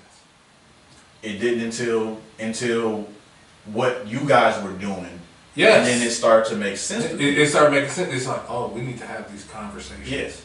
Because you guys had shop talk and stuff, and then there are other shops that are doing that kind of stuff. Yeah. So now you're like, oh, it makes sense to do this. It makes sense to do something. Like I said, it's beyond that to me, and I think that is where that's where the barbershop is headed, down that path, where it's going to open up to a broader space where people cannot, you don't just want to come in here to get your hair cut. Yeah. I can now come in here to get There's been times when I've been down at work and I'm fucking walking by. I ain't got. And you stopping for 30 minutes. 30 minutes to sit and talk. Yeah. I'm not on to get my hair cut. But people need a place to get that out. Right.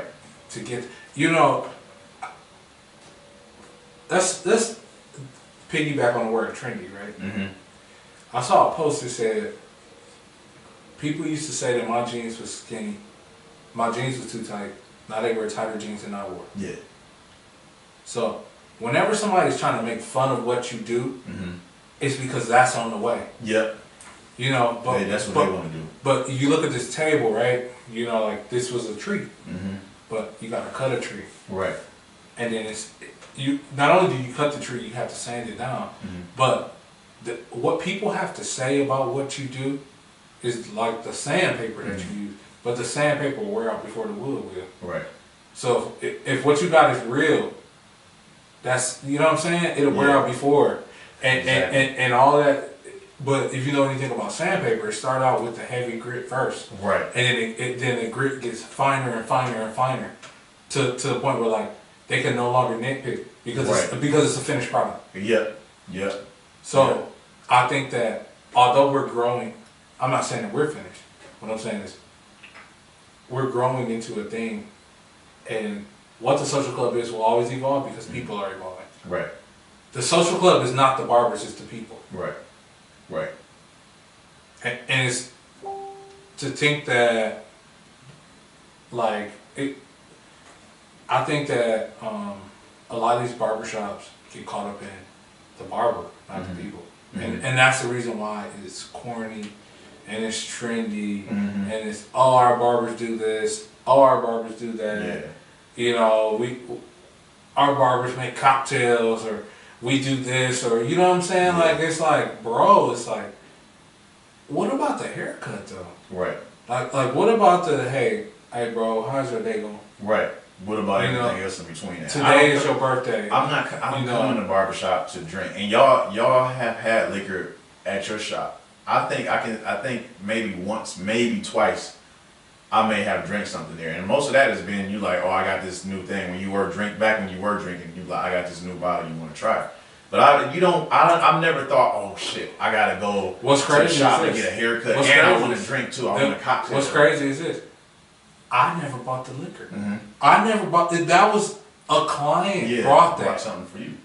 But I barely, bro, that bottle, it was, what was it, Clemente? I think it was, yeah. I drank it the last sip. You see what I'm saying? Because it was never for me. Right. So like you said, it's not about the barber. But they're making it about the barber. It's about the people. Right. You know what I'm saying? It's like, I don't know, man. As long as people evolve, we will. Right, right. But at the end of the day, it's about, hey, how was your day? Mm-hmm. because you need to get this up off you. Right. As I'm cutting the hair off you, the energy releases. Yeah. So I wanted to say this real quick, and then I want us to go into the whole synopsis of the episode with the cheating on your barber thing. But so I was listening to your boy's podcast, Cocktails with Cocktails, and I saw him today. He was doing an episode where he had these two gay males on there, and one of the things that the guy said towards the end of the episode, which it never hit me, right? So you got Black Girl Magic, right? The hashtag, and we're basically celebrating Black excellence for women. And he said that he posed it hypothetically, I guess, but he answered the question. He's like, why don't we have a hashtag for Black men rock or Black guys rock or whatever you would want to tag it as? He said because he's like, we can't, because Black men are going to look at certain individuals and separate them. It's like, we're Black men up until your sexuality or until this. He's like, we won't ever have that, because when you look at like what the Black Girls Rock movement, Black Girl Magic, Black Girl Excellence, all that stuff, you've seen people like Lena Waithe, you've seen Janelle Monáe, part of that. Obviously you got Simone Biles, you got Alicia Keys. Like, they range in who they are. They all look different, they all dress different, they live their lifestyles different. It's not like we're all looking for Beyonce's, right? We're looking for all Beyonce's. No, they're looking for Queen Latifah. They talked about, celebrated her on that. You have this, it doesn't have anything to do with who you are. It has everything to do with what you are as or you being a Black woman and you doing some good shit, some cool shit. Well, I think that women are just better humans than men are. I mean, we are. I mean, they are. They are. And I think that they're a lot more internal than we are. I just think that they're better, bro. Well, no, that's what I mean. I'm saying it comes from that. So I'll read this book called The Power of Now by Eckhart Tolle. And he talks about enlightenment in the book. And he said that women are usually closer to enlightenment than men are because they operate from within. He's like, think about it. They bring life, right? It's like life comes out of a woman. He's like, so they naturally have to be closer with their inner self than men are. Men usually detach from that, or men don't usually have that. In fact, they try to detach from it a lot of times. So he's like, women are already closer to enlightenment than men are. It's usually easier for women to be on that path. Oh, for sure. I mean, you think about the nature of like how we give birth, how you give birth to a human, or period. Yeah. The sperm swims, but first the man seeks the woman. Yeah. Then a part of his body leaves him, Mm-hmm. and then the sperm swims, Mm-hmm. and it reaches the egg, and half of his mitochondria is cut off. Mm-hmm. So essentially, like, that sperm dies. Yeah. When it gets inside the egg. Right. And the egg has the mitochondria, and that's the life-giving cell. Mm-hmm. And we've just been taught that it's weak to be close with your mom. What's crazy is it's more reinforced by women. Right. Or it's all these different things that we get from our mothers that we're taught to deviate away from, right? Mm-hmm. And those are the things that help us in the end. Yeah. Well, like I said, like you say with all that, they're closer to creation. No. Than we are. No. The implication is, or it's implied that they're closer. Part of them being closer to creation, because of that, because of birth and being able to give birth, is why they're closer to enlightenment than we are. Life. Yeah. The male seahorse gives birth, Mm-hmm. but the female seahorse gives life. Mm-hmm. It's different. Yeah. Like, I don't know, man. Like, they just better than us, and I accept it. Yeah. Like that's just it. Like, I think that the biggest problem with men is that we try to figure it out. Mm-hmm. Like, think about it like this. You think the Illuminati is real? Not really. No. You used to? At one point in time, I did. I don't think there's a group of billionaires or extremely powerful men that are secretly running all governments. Are there obviously very powerful, very rich people run this world? And I just think that it's naturally, I think that people naturally think that money automatically means power, and that's where that comes from. You have people who have money who take advantage of it, but I don't think that there is some kind of secret group that you gotta get initiated into that's running all that shit. A lot of people probably hear this and be like, you fucking insane. That you should see it, you can see it right in front of you, but I don't not a lot of people, a lot of men. The fact that we all have definite opinions on that shows that women are better than us, because only men care about the things that don't matter. Yeah. Like running the world. Yeah. Like women don't sit around and get caught in Illuminati YouTube Go down the rabbit hole. No, they don't. They just don't care about things that don't matter, really. Like, right. Like, I think that sometimes they can overindulge in things that do matter. Right. If that makes sense. To the point where, like, you got to reach a point to where, like, it don't cripple you. Yeah. You know what I'm saying? Yeah. And I think that sometimes, but men do that too. Right. You know what I'm saying? But, like, I think that I think that XX chromosome is just a little better. Yeah. And we only got one X. Them allowing and them also being more emotional than we are allows them to get over shit. I can't say that they're more emotional. Well, I mean, I can't say. But when I say that, okay, let me rephrase that. Not necessarily more emotional, but because they are more prone to allow their emotions to come out and show than we are. They're able to get through shit faster. I can't say that. I don't think we don't do that shit. I can't say that. We don't do that shit. I didn't start being okay with my emotions until like recently. Bro, what make you think that a woman that's displaying her emotions is okay with them? I don't know. I just think they're they're more in touch. That's our branding on what a woman is. But you think about it, bro. Anger is an emotion. Yeah. We display that every day.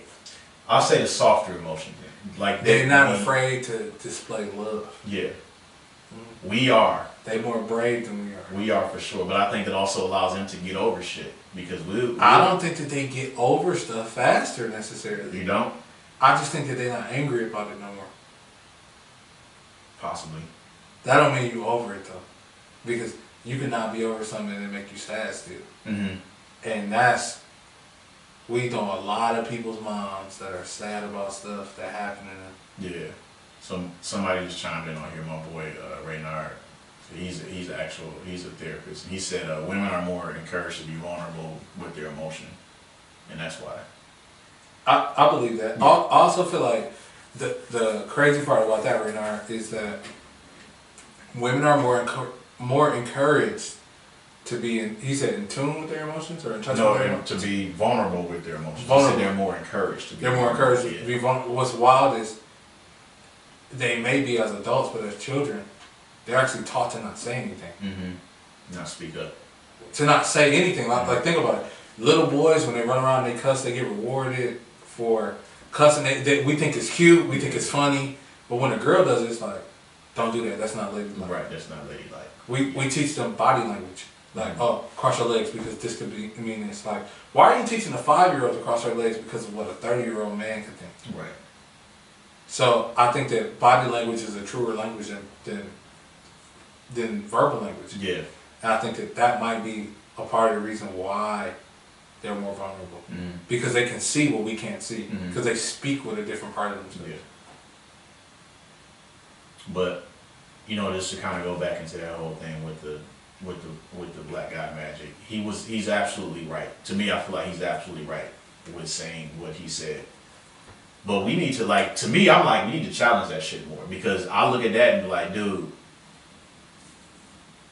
it don't matter whether you gay, straight, whatever you doing as a black man, you a king, you a king. You doing some king shit, you doing some king shit. I don't care. I hate the king when thing. People say king shit. I hate the king thing. We don't hear it enough, man, I guess. I just don't like it, because I don't think that being in power or ruling over people is actually something that's necessarily cool. So when I say king, I'm not saying it from that standpoint. I know that you're not saying it from that.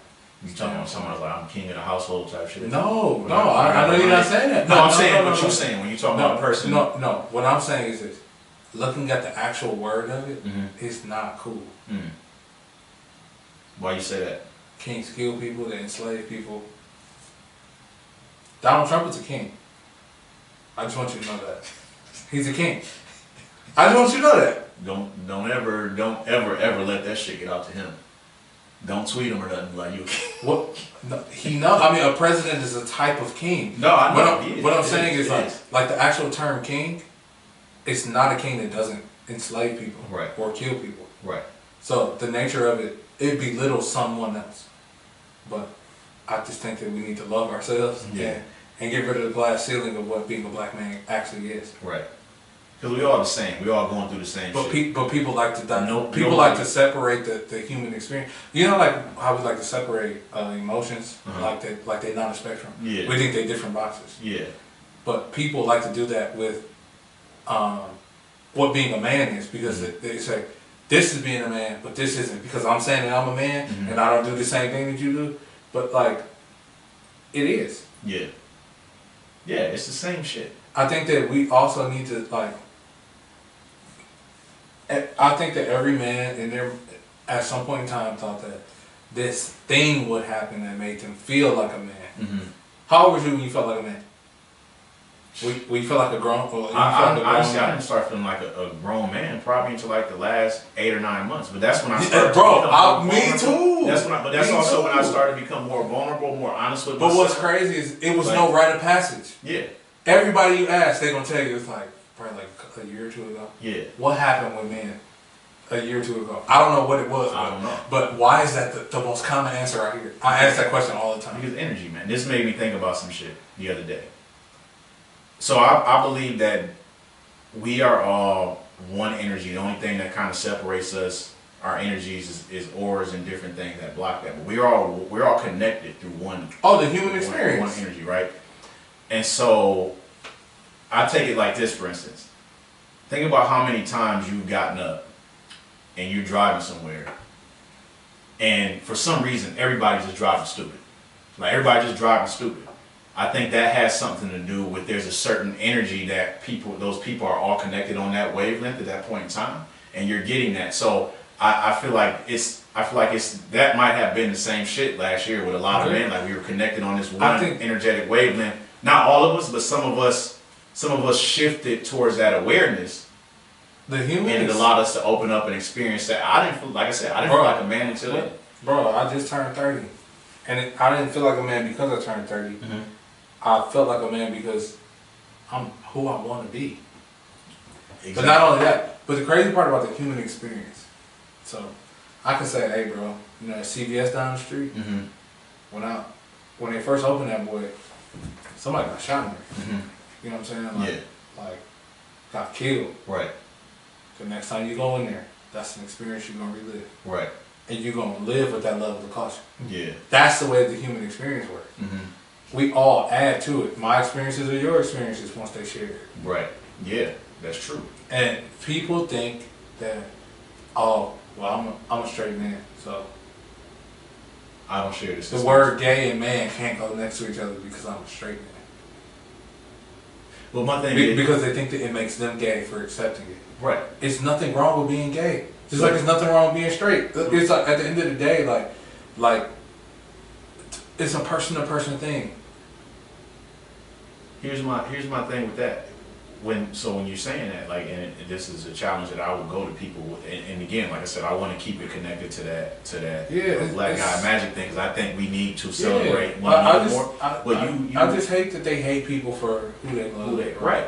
Let them figure it out. But my thing is, like, what makes you think that you're not going through the same experience? So you think that if you got pulled over, so let's just use that as an example, right? We talk about police brutality and how blacks are more likely to be profiled by police, right? They don't see who you. Then you think that a police officer, if he pulls you over, right, and then he pulls this gay guy over for the same shit because he decided I'm gonna just profile, I don't like black people driving in my neighborhood, so I'm gonna pull you over because you driving through my neighborhood, and then I'm gonna pull him over because he driving through my neighborhood. Do you think that if he opened his rolled down his window and he heard this guy, let's just say he's talking, you know, with what's stereotyped most gay men have this feminine, So so you think that he's gonna say, oh, you know what? Oh, I hear his voice. Oh, he's gay. Never mind, sir. Go ahead. No, so he's the not thing, gonna change. but the thing is this though. The thing is this. The gay voice is just proper English. Yeah. That's the same voice all black people use when they encounter white people in power. But this is the thing though. Do you think it's gonna be no? So you're gonna have this. You have the same experiences.